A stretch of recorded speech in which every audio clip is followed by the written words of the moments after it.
O Diyos na tapat at kahanga-hangang, niyang wala nang hihigit sa iyong kadakilaan, pag-ibig at biyaya na di kayang masukat, iginawat sa katulad ko, inyong iniligtas.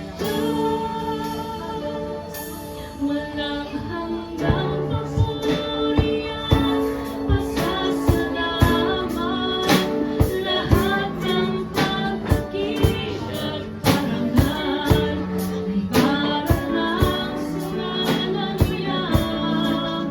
Aawitin at tihaya, katapatan niyang wagas sa layong puso't lakas, ibibigay sa Diyos ang papuri't pagsamba.